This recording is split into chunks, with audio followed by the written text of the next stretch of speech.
Hello. मैं हूँ आदर्श और ये मेरी है यूट्यूब पर सेकंड क्लास। मैंने आईआईटी भू से एमएससी कर रखी है और आज मेरी यूट्यूब पर सेकंड क्लास है। कल मेरी यूट्यूब पर फर्स्ट क्लास थी। ये मैंने 25 क्लासेस की सीरीज चलाई है एक, जिसमें 25 क्लासेस में आपकी कंप्लीट बेसिक मैथ पूरी कर दूंगा मैं। और अच्छे से कंसिस्टेंसी से और फोकस से अगर ये तुमने 25 क्लासेस अटेंड कर ली सभी सभी ने, जैसे भी करो कर लेना।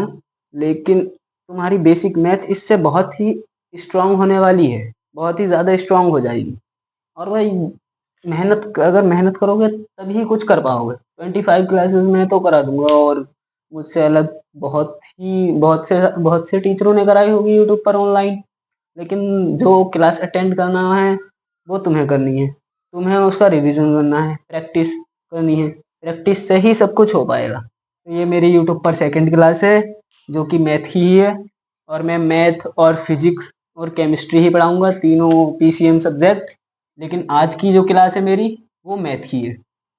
सेकंड क्लास यूट्यूब पर सेकंड क्लास, और फर्स्ट भी मैथ की ही थी, सेकंड क्लास भी मैथ की है।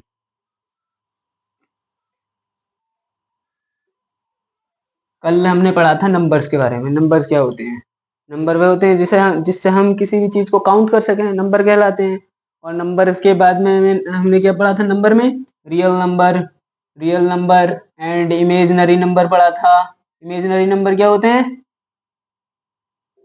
Imaginary number -√1। और इसमें -√1 को छोड़कर सारे रियल नंबर होते हैं।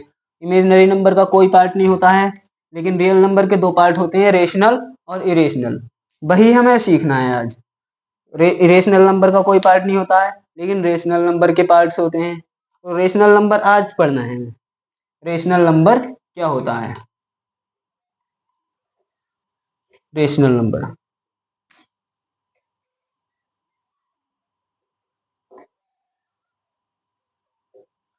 रेशनल नंबर मतलब हिंदी में क्या होता है ये? परिमेय संख्या।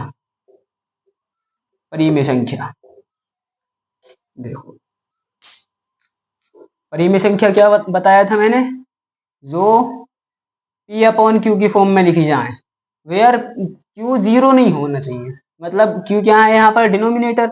डिनोमिनेटर जीरो नहीं होना चाहिए। अगर डिनोमिनेटर जीरो होगा, किसी भी नंबर का डिनोमिनेटर अगर जीरो हुआ तो वो इनफाइनाइट हो जाएगी, और इनफाइनाइट एक परिमेय संख्या नहीं है। तो डिनोमिनेटर जीरो नहीं होना चाहिए। और पी और क्यू दोनों ही इंटीजर नंबर हो, जैसे कि 1/2, 1/3, या फिर -1/4, -1/3। माइनस के भी सारे नंबर हो, प्लस के भी। ऐसे नहीं हो कि 1.2 या 1.3 या फिर 1.1 या 0.2, इस तरह की नहीं हो, क्योंकि ये इंटीजर नंबर नहीं है। 1.2 एक इंटीजर नंबर नहीं है। इंटीजर नंबर क्या होते हैं? जो पूरे पूरे नंबर होते हैं कि 1 2 3 4 5 6 7 8 9 10 11 12 इनफाइनाइट तक, और ऐसे ही माइनस में सारे। तो ये इंटीजर नंबर नहीं है। इंटीजर नंबर नहीं है तो इंटीजर नंबर नहीं है मतलब रेशनल नंबर भी नहीं है, क्योंकि बोलता है कि न्यूमेरेटर भी ये हो इंटीजर, और डिनोमिनेटर भी इंटीजर हो। दोनों इंटीजर होने चाहिए। यहाँ पर दोनों इंटीजर नहीं है। अगर हम इसे रेशनल नंबर में चेंज करें तो पॉइंट से पॉइंट कैंसिल हो जाएगा। 12/13 ये एक इंटीजर नंबर होगा, वो रेशनल नंबर होगा, क्योंकि ये भी इंटीजर है और ये भी इंटीजर है। तो ये वाला जो होगा 12/13, ये क्या होगा? Rational number. रेशनल नंबर होने के लिए दोनों न्यूमेरेटर और डिनोमिनेटर दोनों को ही वो होना पड़ेगा इंटीजर, और नीचे कभी भी जीरो ना हो, बस। वो सारे क्या होंगे? Rational number. अब किसी भी नंबर के फोर प्रॉपर्टीज तो होती हैं, जैसे माइनस, प्लस, मल्टीप्लाई और डिवाइड। तो हमें इसमें रेशनल नंबर में बस यही सीखना है। इंटीजर नंबर में तो लगभग आता ही है सभी को। इंटीजर नंबर में क्या आता है? ऐड, सब्सट्रैक्ट, मल्टीप्लाई और डिवाइड। इंटीजर नंबर क्या होंगे? 1। 1 + 2 ऐड करोगे, इंटीजर नंबर है 3। 1 - 2 करोगे, -1। 3 - 4 करोगे, -1। 3 × 4 करोगे, क्या होगा? 12। मतलब इंटीजर नंबर में तो ऐड करना, माइनस करना, मल्टीप्लाई, डिवाइड, ये तो सबसे आता ही है। अब सीखेंगे रेशनल नंबर में ये सब कैसे करते हैं। रेशनल नंबर में। तो एक क्वेश्चन मैं देता हूं तुम्हें, एक क्वेश्चन दूं मैं तुम्हें रेशनल नंबर को, रेशनल नंबर का एक क्वेश्चन, 1/2 प्लस 1/3। बहुत ही इजी क्वेश्चन है और ये सब मेरे तरीके से ही सॉल्व करना है। देखो, अगर डिनोमिनेटर इन्हें सॉल्व करने के लिए सबसे पहले डिनोमिनेटर को ही देखना होता है, हर पे ही देखना होता है, हर पर। ये इसके टेबल में आता है दो के पहाड़े में नहीं आता है तीन, तीन के पहाड़े में दो नहीं आता है। अगर ऐसा हो कि इसके पहाड़े में ये ना आए, इसके पहाड़े में ये ना आए, तब हमें इसकी इससे मल्टीप्लाई करनी है, इसकी इससे मल्टीप्लाई करनी है, फिर इसकी इससे मल्टीप्लाई करनी है। तो क्या होगा, 1 3 जा 3, 1 2 जा 2, 2 3 जा 6। यहाँ प्लस लगा है तब प्लस लगाओगे, माइनस लगा होता तब माइनस लगाते हैं यहाँ पर बीच में। अब प्लस बोला है तो 3 और 2 कितना हो जाएगा, 3 और 2 5, सॉरी 6 लिख दिया था, 5, और नीचे डिनोमिनेटर 6 है ही, ये आंसर हुआ हमारा। अगर ये क्वेश्चन माइनस में होता तब क्या कैसे करते हैं हम, जैसे 1/2 माइनस 1/3 होता तब क्या करते हैं हम, सेम प्रोसेस है बिल्कुल। अगर माइनस के सीख लिए तब प्लस के भी सीख लिए, और प्लस के सीख लिए तब माइनस के भी सीख लिए, सेम प्रोसेस है भाई। 1 3 जा 3, 1 2 जा 2, 2 3 जा 6, माइनस है माइनस लगा दिया। अब कर लो, 3 में से 2 गए 1, 3 - 2 1/6, हर में 6 चल ही रहा है, डिनोमिनेटर में 6, ये आंसर हो गया। मतलब प्रोसेस बिल्कुल सेम है कि इसकी इससे मल्टीप्लाई, इसकी इससे, फिर इसकी इससे नीचे। बस सिंबल का ध्यान रखना है, अगर प्लस लगाए तो ऐड करना है, माइनस लगाए तब सब्सट्रैक्ट करना है, बस इतनी ही बात है। अब नेक्स्ट क्वेश्चन, देखो, क्वेश्चन नंबर 1 कर लिया, क्वेश्चन नंबर 2, क्वेश्चन नंबर 2 में क्या करना है, क्वेश्चन नंबर 2, अगर ये इसके टेबल में है और ये इसके टेबल में है, तो तब तो ऐसे करना है कि क्रॉस मल्टीप्लाई करके फिर आमने सामने मल्टीप्लाई डिनोमिनेटर में। लेकिन अगर ऐसा होता है कि 1/8, 1 नहीं, यहाँ 7 कर लो, 7/8 माइनस 4 में क्या करूँ मैं, 4 यहाँ 4 नहीं करते हैं, 5 करते हैं, नहीं तो कैंसिल हो जाएगा, 4/5/4, ये कर लिया। अब देखो ये क्वेश्चन, अब यहाँ पर मैं ऐसे ऐसे मल्टीप्लाई करूँ तो कैलकुलेशन हार्ड होगी। कैलकुलेशन हार्ड करने से बचने के लिए हमें डिनोमिनेटर सेम कर लेना चाहिए। डिनोमिनेटर सेम करेंगे तो 4 के टेबल में 8 होता है, 4 के टेबल में 8 होता है ना, कितनी बार में होता है, 2 टाइम्स में, 4 2 जा 8। जब नीचे मल्टीप्लाई की है तो ऊपर भी करनी पड़ती है हमें। अब देखो 7/8 दिया ही है हमें, माइनस, जब ये क्या हो जाएगा, 5 2 जा 10 अपॉन 4 2 जा 8। और आपसे ये आते ही है, जब डिनोमिनेटर सेम हो तब क्या करते हैं, डिनोमिनेटर सेम होता है तब ऐसे ही नोट कर लेते हैं डिनोमिनेटर, और ये ऐसे ही कर लेते हैं 7 - 10। अब 7 - 10, ये स्मॉल नंबर में से लार्ज नंबर माइनस करना है, ये तो होता ही नहीं है।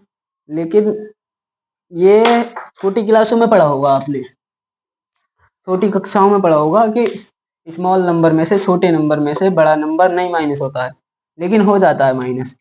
अगर 7 में से 10 नहीं माइनस हो रहा है तो 10 में से 7 कर दो, 10 में से 7 माइनस होगा तब 3 बचेगा, और अपॉन में 8। लेकिन यहाँ पर माइनस का था large number, large number minus का था, तब माइनस में आंसर आएगा। अगर 10 - 7 करें तब 3 होगा, लेकिन 7 - 10 करें तब 3 होगा, लेकिन माइनस का 3 होगा, क्योंकि यहाँ माइनस का लार्ज नंबर है, और लार्ज नंबर जिसका होता है उसी में ही आंसर आता है। यहाँ प्लस का लार्ज नंबर था तब प्लस में, लेकिन यहाँ माइनस का लार्ज नंबर है तब माइनस में आएगा, बस इतना ही देखना है। ये स्क्रीनशॉट ले लो या फिर वीडियो रोककर वो कर लेना, नोट कर लेना। ये पूरा हो गया, next question solve कराऊं।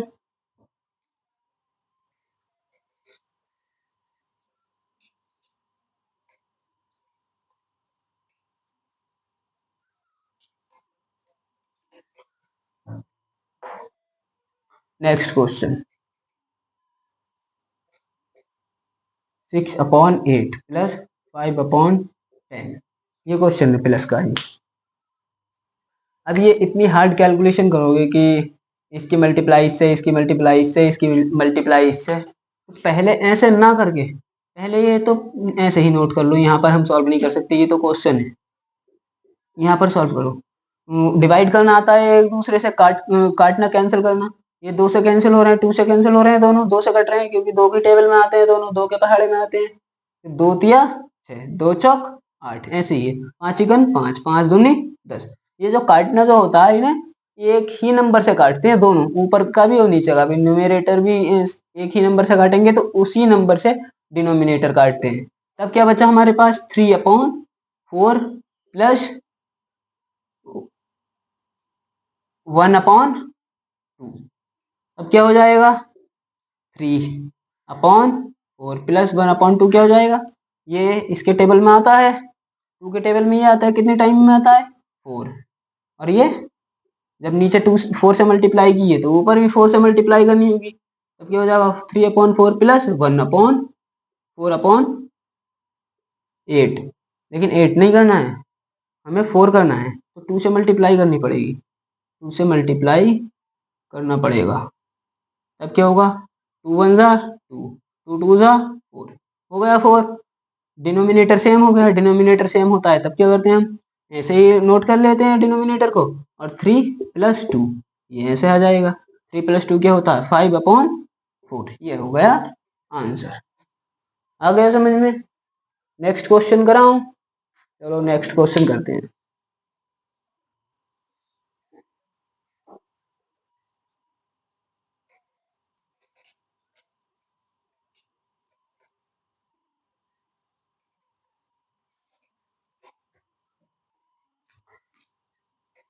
One upon 8 plus 1/6 कर लो, 1/8 प्लस 1/6।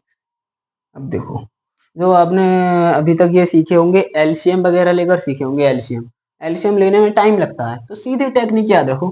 लेकिन जो मैंने फर्स्ट टेक्निक जो बताई थी डायरेक्ट उससे भी हम ऐसे कर सकते हैं, हर क्वेश्चन उससे भी कर सकते हैं। जो फर्स्ट टेक्निक अभी जो बताई थी मैंने कि इसकी मल्टीप्लाई इससे, फिर इसकी इससे, और फिर इसके इससे, हर क्वेश्चन हो जाएगा। लेकिन कुछ क्वेश्चन में वो जो पहुंचेगी उसके कैलकुलेशन हार्ड हो जाएगी, इसलिए मैंने सेकंड टेक्निक बताई थी आपको। तो ये क्वेश्चन तो फर्स्ट टेक्निक से ही हो जाएगा कि 1 6 जा 6, 1 8 जा 8, 8 6 जा 8 6 जा 48। बीच में प्लस लगाए तब प्लस लगा देना, अब प्लस लगाए तो ऐड कर दो दोनों नंबर्स को, 6 और 8 14 अपॉन 48। 2 से कैंसिल हो रहा है तो 2 से कैंसिल कर दो, 2 7 जा 14, 2 2 जा 4, 2 4 जा 8, क्या आ गया 7/24। यही आंसर। ये अगर ये कटता तो एक बार और काट देते, जब तक कटता है तब तक काटते रहते हैं, तब तक कैंसिल करते रहते हैं, और फिर लास्ट में आंसर आ जाता है। ठीक, अब सेकंड क्वेश्चन, क्वेश्चन नंबर पता नहीं कौन सा चल रहा है, जो भी चल रहा हो देख लेना, मेन मकसद है सिखाना। 7/5 प्लस प्लस नहीं, अब माइनस के करो, 6/3 डिफरेंट है, इसे भी ऐसे ही कर दो सेम इसी तरीके से। 7 3 जा 21, 6 5 जा 30, माइनस लगा है बीच में माइनस लगा दिया। अब इसकी इससे 5 3 जा 15, 5 3 जा 15। अब यहाँ पर माइनस का नंबर बड़ा है और ये छोटा है, इसमें से घटेगा नहीं, तो इसमें से घटा दो, कितना बचेगा 9। लेकिन बीच में इक्वल लगाते हुए जरूर चलना, 9/15। यहाँ पर माइनस का था, माइनस का था, माइनस का लार्ज नंबर है तब माइनस में ही आएगा। अगर यहाँ प्लस यहाँ होता 30 - 21 तब प्लस में 9 आता, लेकिन ये उल्टा हो रहा है ना, इसमें से ये घटा रहे हैं तब माइनस में आंसर आएगा। लेकिन ये कट रहा है तो काट दो, 3 तिया 9, 3 पंजे 15, कितना आया 3/5। मैं हिंदी और इंग्लिश दोनों में इसलिए बोल रहा हूँ कि हिंदी वाला भी पढ़ सके और इंग्लिश वाला भी पढ़ सके। अब ये हो गया 3/5। देखो इसे एक मेथड से और कर सकते हैं, 1/5 7/5 तो ये है ही, और 6/3, 6/3 आपने ध्यान नहीं दिया, 6/3 देखो कैंसिल हो रहा है, 3 1 जा 3, 3 2 जा 6, क्या बचा 7/5 - 2/1। ठीक, 2/1 है तो इसकी मल्टीप्लाई इससे करो, 7 1 जा 7, और 2 5 जा 10, 5 1 जा 5, 7 माइनस 10 करेंगे माइनस होगा नहीं, तो उल्टा कर लो, 10 माइनस 7 3। नंबर माइनस का बड़ा है तो माइनस में आंसर, और अपॉन में 5। सेम आया आंसर। अरे यहाँ पर माइनस लिखना भूल गए, ये आंसर सेम आया। किसी भी टेक्निक से कर लो, यहाँ पर कैंसिल कर दो या फिर लास्ट में कैंसिल कर दो, लेकिन आंसर सेम ही आएगा। आंसर सेम ही आएगा किसी भी टेक्निक से करो।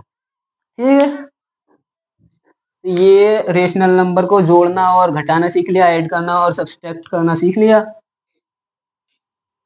अब हम कल नेक्स्ट क्लास में मल्टीप्लाई और डिवाइड सीखेंगे। रेशनल नंबर को एक दूसरे में मल्टीप्लाई कैसे करते हैं और रेशनल नंबर को डिवाइड कैसे करते हैं, ये सीखेंगे हम।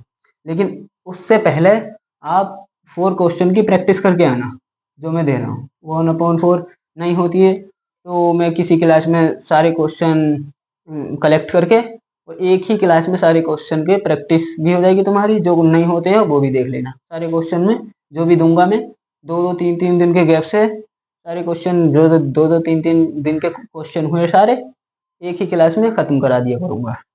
जैसे आप कर लेना 1/4 plus 3/5। Question number first. Question number second आप नोट कर लेना प्रैक्टिस के लिए। 3/9 minus 4/2। Question number 4 5/6 plus 7/9। Question number 4 2/3। Question number 2/3 minus 1/3। ध्यान से अच्छे से सिंबल का ध्यान रखते हुए ये चारों क्वेश्चन कर लेना। और क्लास अच्छी लगी हो तो लाइक करना। और इस पर 25 क्लासेस अभी बेसिक मैथ की होंगी टोटल, जिसमें से 2 क्लासेस ये हो गई आज की और कल की। आज की मेरी सेकंड क्लास थी। लाइक अभी मेरी सेकंड क्लास ही है यूट्यूब पर, तो कैमरे के सामने बोलने की अभी आदत नहीं है। 1-2 क्लासों में हो जाएगी, लेकिन कंटेंट में कमी नहीं होगी। और शायद बोल भी मैं सही पा रही हूँ, जैसे कि मेरा चल रहा है। 1-2 फ्रेंड्स मेरे हैं यूट्यूबर हैं, तो वो बोल रहे थे कि फर्स्ट और सेकंड टाइम तो ऐसा ही होता है, मतलब आवाज़ सही नहीं निकल पाती है कैमरे के सामने, क्योंकि मैंने ऑफलाइन ही पढ़ाया है। ऑफलाइन पढ़ाया है तो ऑनलाइन की प्रैक्टिस नहीं है, कैमरे के सामने कभी बोला नहीं। लेकिन कंटेंट जो होगा वो बिल्कुल मस्त होगा, कंटेंट एकदम बेटर होगा। ठीक है, अच्छे से पढ़ते जाओ और मेहनत करते जाओ। ठीक, राम राम जी।